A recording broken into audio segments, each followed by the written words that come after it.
In this session, we will talk about inheritance. Inheritance is another very strong feature of Java or object-oriented programming. Or we can also say that inheritance is one of the features that makes Java a very strong language. So we will talk in this session about inheritance. We will try to understand what inheritance is, and we will also try to understand what are the various benefits of using inheritance and how do we achieve inheritance in Java. So first, let's try to understand that what is inheritance in real life. So when I am saying inheriting, which means getting something from someone. Let's say your father has a land. So what happens is that your father gives you that property. So if you are the daughter or son, so by default that property is inherited to you. That land is yours. So now what happens? You have inherited that property from your father. So similarly in Java, what happens that many times we have a class. And what happens is that we inherit the properties of that class. Now again, if we are just inheriting the properties of that class and we are not adding anything on our own, there is no point of just inheriting the properties. So what happens again? You are getting property from your father, but that might not be sufficient. So what happens that you work hard and you get some own properties, you earn money and you have some of your own money. So what's happening is that you are taking the properties from your father and you are earning and you are working hard and you are having your own property. Similarly here what happens that we take some properties from the class, but those properties are not sufficient for me, so I need to add my own properties. That property could be in terms of variables or methods, or it may happen many times. Let's say what happens that your father has a land. Getting back to the same example, your father might be using your land for agriculture, but what happens that you decide that no, this this land is good for construction or something like that. So the land is same. What you do is that in spite of doing agriculture things, you start the construction on that particular land. Similarly again, taking that back to Java, in classes also there will be methods. What happens is that sometimes you add new methods and sometimes you redefine the methods that are there in the parent class or that are there in the classes from which you have inherited. Okay, so we will see all these concepts that I said. I just gave an overview of inheritance. We will see how do we do these things. We'll go one by one. So as of now, let's try to define what inheritance is. So inheritance is nothing but basically inheriting properties from some other class and building our own class. So I can define inheritance as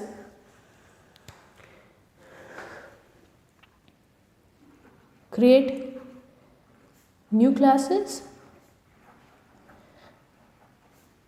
built on existing classes.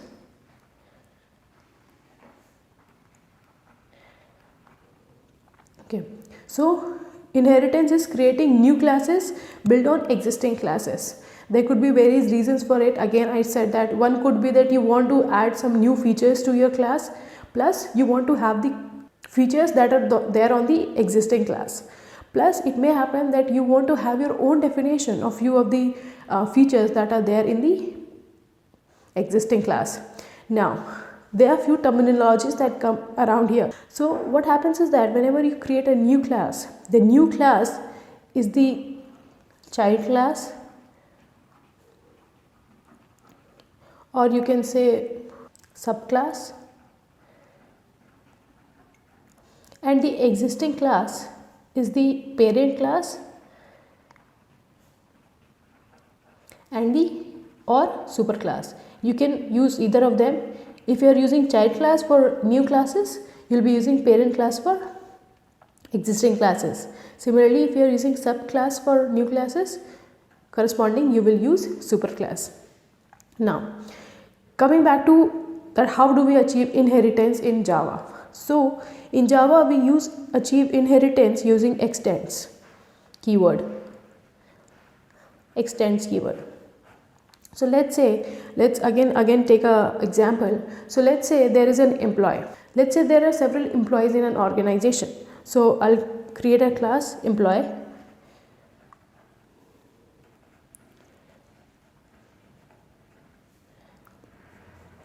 let's say employee has salary,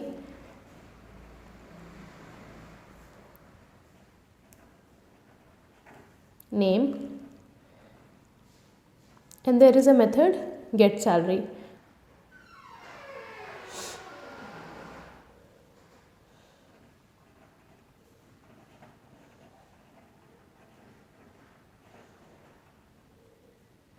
Okay.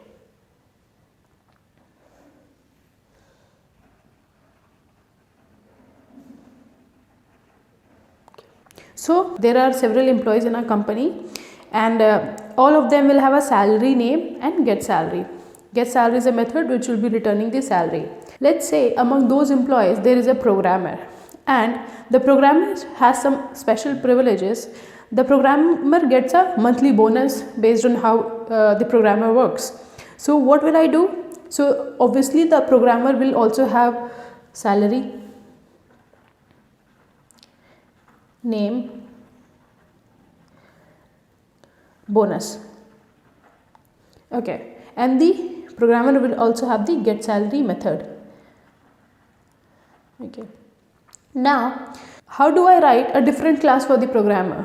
Because if I go on to write a separate class, we know that we cannot use this particular thing for the programmer because this class is not having the bonus variable, is not having any provision to give the bonus. So there are two things that we can do. One, that I add bonus variable in this particular class only. So in that case what will happen, that there are several employees who are not having bonus, so there is no point of putting a variable which will remain unused. Now the another situation is that I create a class programmer,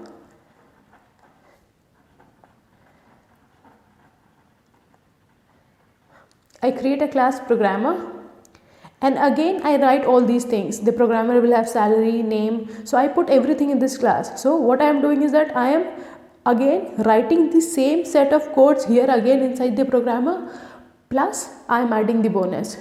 So what is happening here? We are duplicating the code. So in spite of writing all these things again in the programmer class, what will I do? I will use these particular set of code. So one of the main advantages of using inheritance is code reusability.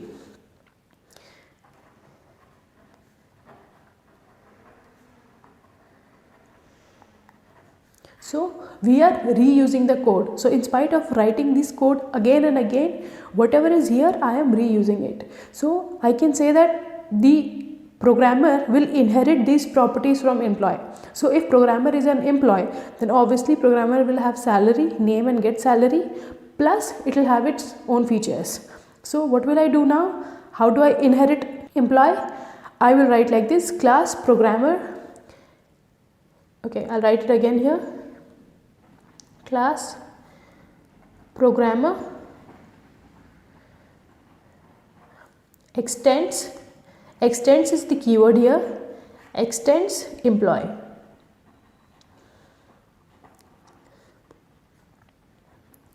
So now what's happening? The programmer can access salary, name, get salary, plus we can add a variable for bonus, int bonus. Okay, and we can add a new method to get the bonus. So let's rewrite this programmer class again. So now I have created a new class programmer and I inherited all the properties of employee. So let's say this is programmer. The programmer will now, in addition to salary and name, will have bonus, and let's say it will have a new method called get bonus.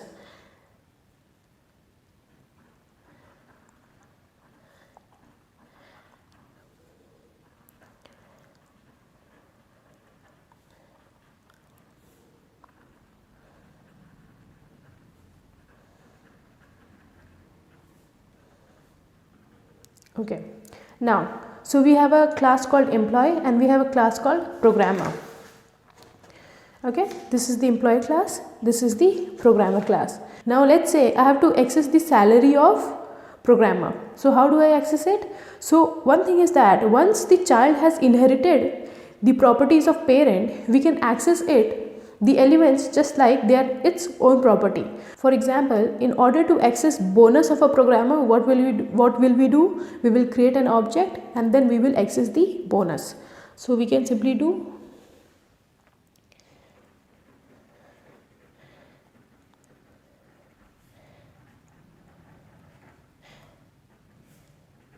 we can create a new object and I can simply do get bonus. So what will I do? I can simply access this particular method to get the bonus, or I can simply do proc.bonus. So you can see that I can access the features of this particular class or variables of this particular class directly using the object of programmer. Similarly, using the same object, I can also access the properties of the parent class. So in case I have to access the salary, what will I do? I will simply write salary.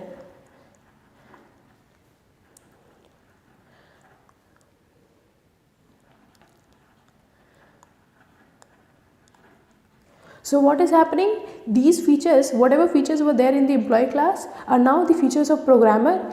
It's just that we haven't written the same code again. So without writing, just by using these two things, I have inherited all the properties of employee. Now one thing to note here is that all the properties of parent class are the properties of child class, but properties of child class are not accessible by the parent class. In this case, if employee tries to access the bonus, the employee won't be able to access that. That will give me compile time error. So in case I do like this, in case I do something like this,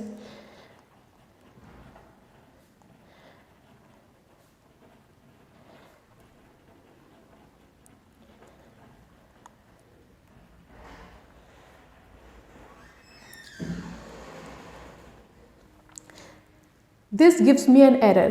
Why? Because get bonus is the method of programmer class, which is the child class of employee, and employee is not having access to the child class to its child class. Okay. Now there are various things that come around inheritance. So in this case, we have seen that I have created a new class programmer because I wanted to add a feature on my own. I wanted programmer to have a new feature or new property called bonus. Okay, and I have added a new method called bonus, get bonus. It may happen that while you are using inheritance, you can have two motives. One, that you want to add new features,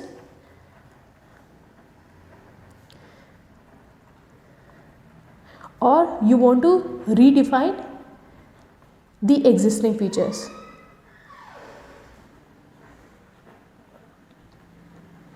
So in this case, let's say this is my get salary.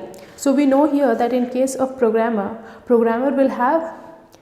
will be getting salary as salary plus bonus. So what is this? The parent is having the get salary method. I don't want to add a new get salary method, new method for getting salary. It's just that I want to redefine this particular get salary for my own use. This particular thing is known as method overriding.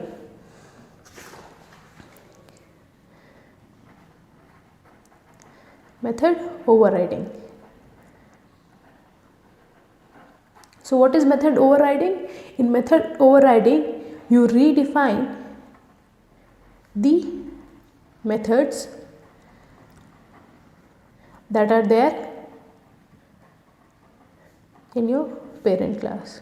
So I repeat, in method overriding, you redefine the methods that are defined in your parent class.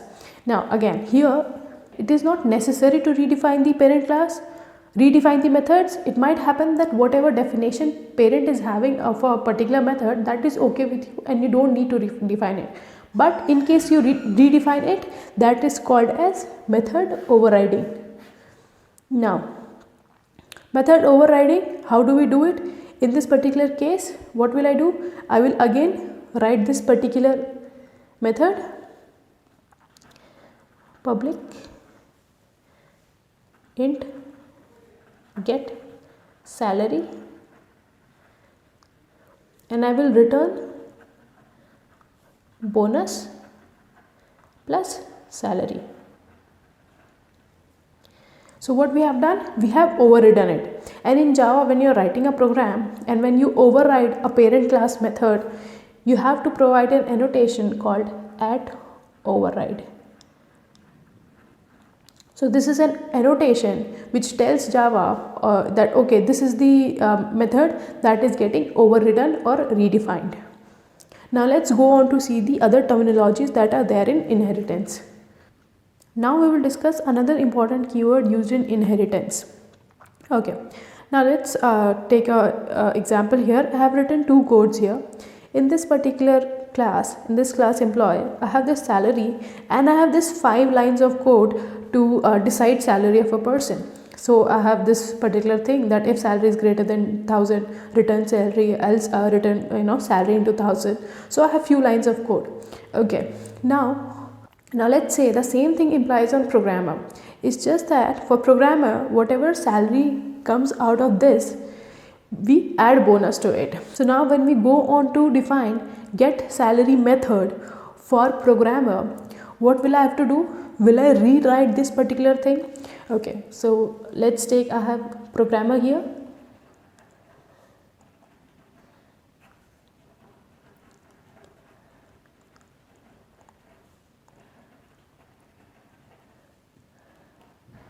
Extends employee, and I have the get salary method, let's say. So what happens is that base calculation of the salary remains same.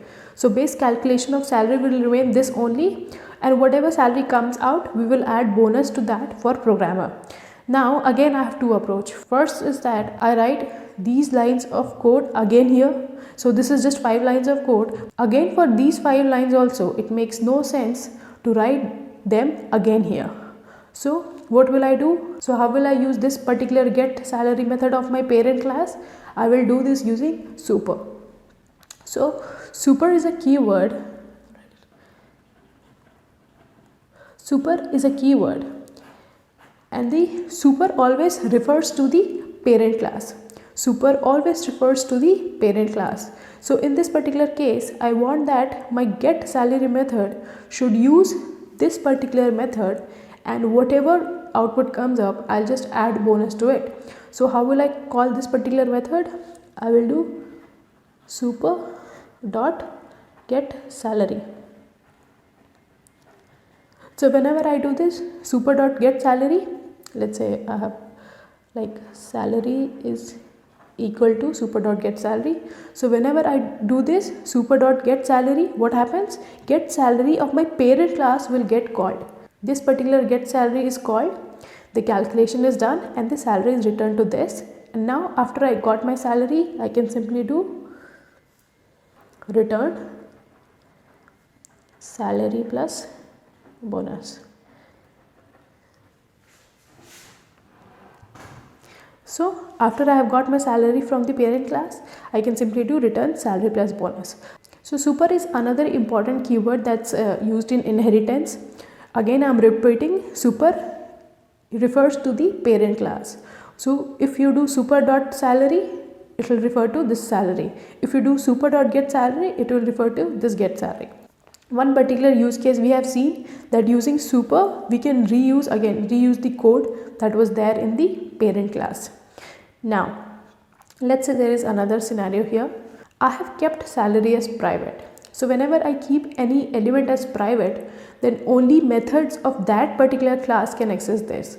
So we have seen in another session that this access modifier session, that how a child class can access the elements of parent class based on access modifier. So obviously the parent class should have the liberty to control that what are the elements that I want to expose to my child. Again, going back to the father example, the property example, it may happen that your father does not want to give you all these properties. So the parent class should have the power to control that how and what are the properties I want to expose it to my child class. So if I say private in salary, then this salary is private to employee and no other class can access this, not even the child class. So In case I want to access this, but I cannot access salary directly, but this get salary method is public, so I can use get salary method to access this particular salary. So what will I do in my child class, in my programmer class? I will simply do again super dot get salary, and this will return with a salary. So in both the cases we are doing the same thing. We are calling a method of parent class using super. So this is one of the use cases of super, to call the methods of parent class or to access elements of the parent class. Now another use case of super is to call the constructors of parent class. Let's see how do we do that. Okay, so now let's say we have an employee class and it has a constructor employee which is used to initialize name and salary. So now let's say we create a programmer object and I want to initialize using programmer object name, salary and bonus. So what will I do? I will create a programmer object and I will create object using the parameters. So let's say I create Ram 1000 and 1000. So now what happens that the programmer constructor with 3 parameters gets called. So now let's make a parameter constructor here with 3 parameters.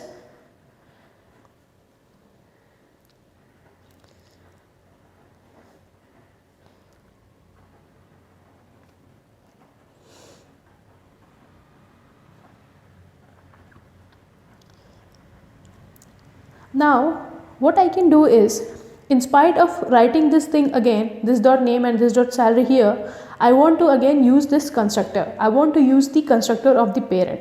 So in order to call constructor of the parent, I can simply do this.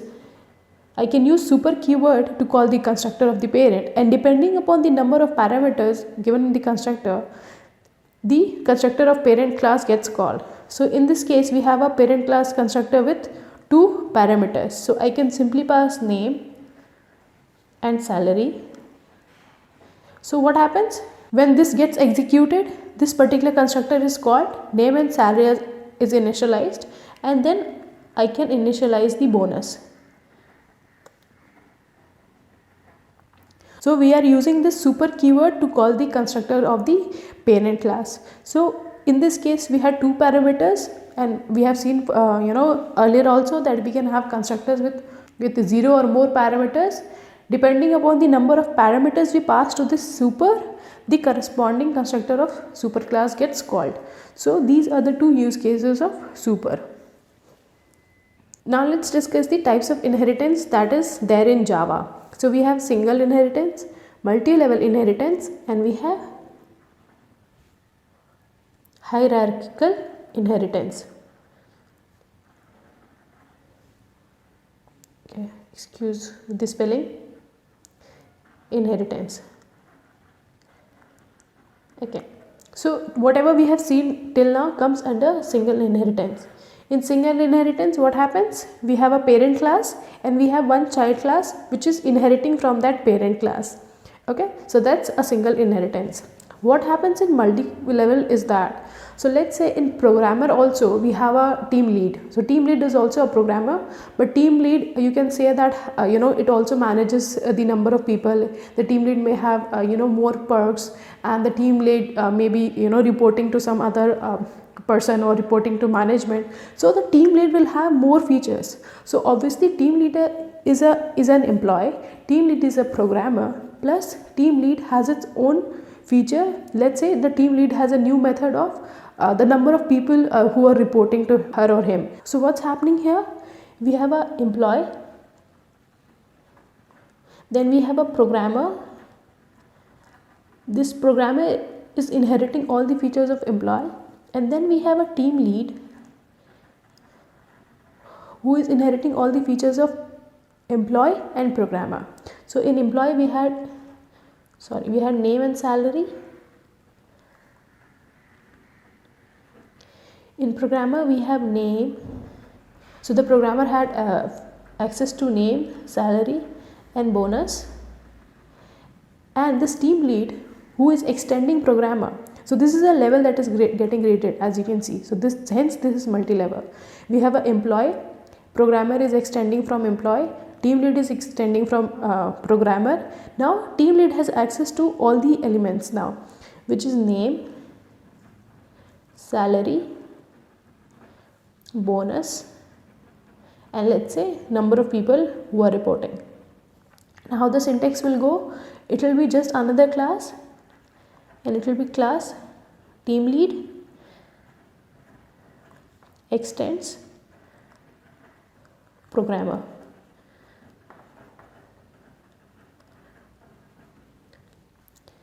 Now it may happen that team lead can use the get salary, get bonus method that we have seen till now, or team lead can go on to have its own implementation of get salary, get bonus. So this team lead is having the features from employee, programmer, plus is having its own features. So this is multi-level. This multi-level need not be just 3 levels, it can go up to many levels depending upon the use case. Now the next one we have is hierarchical. It's nothing but just you can think of, let's say we have a programmer and we have a manager. So it may both are employees, right? But programmer is not a manager, and vice versa. So we need to have 2 different classes. So we will have class manager extends employee, and we have class programmer extends employee. Here programmer and manager are independent classes. They are inheriting the features of employee, plus they are adding their own features. So in C++ we have one more inheritance which is called multiple inheritance. In multiple inheritance, what happens is that you access features from more than one class. So it may happen that you are accessing features from more than one base class.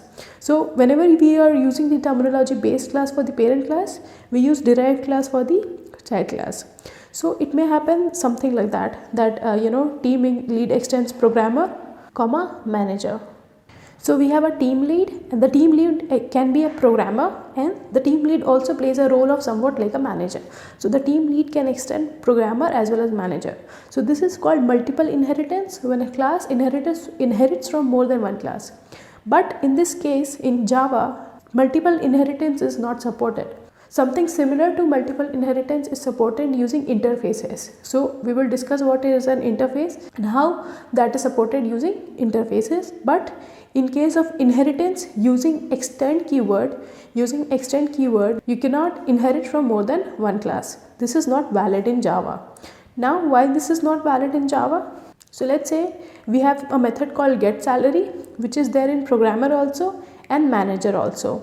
And what we do is that we call super dot get salary.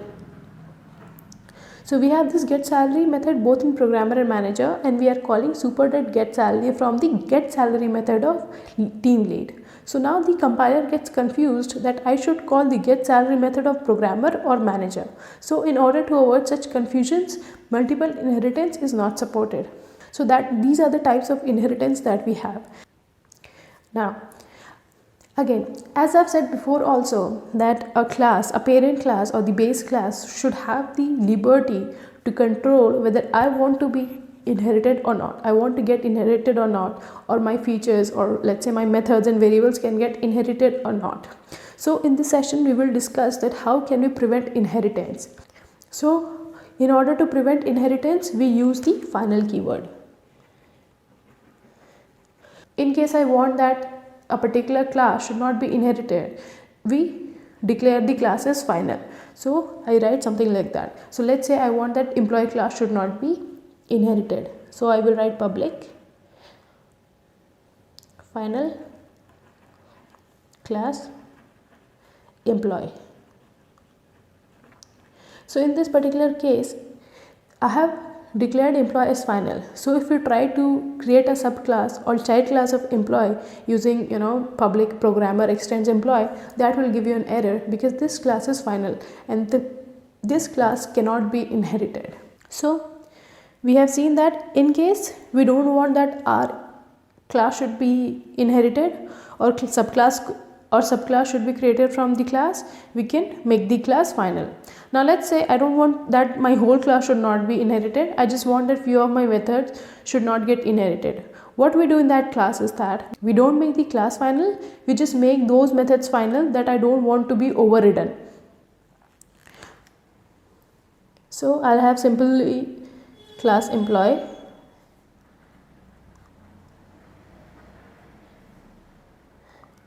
So in this case what I have done, I have made the get salary method final. So if you make any method final, then you cannot override that particular method. When I am saying override, then again I am repeating, it means that you cannot redefine that what that particular method will do. So again, this is because I just want that this get salary method should only return the method, it should not return bonus as well. So what will I do, I'll make this class final so that it only returns the salary, or I don't want that the definition of this particular method should change, so I am making it final. So there are two ways in which, so these are the ways in which we can prevent inheritance. The mantra is to use the final keyword. Depending upon you want the whole class should not be inherited, then we use final keyword in front of the class, and in case I want that a particular method should not be overridden, then I will use final for that particular method. So that was all about inheritance.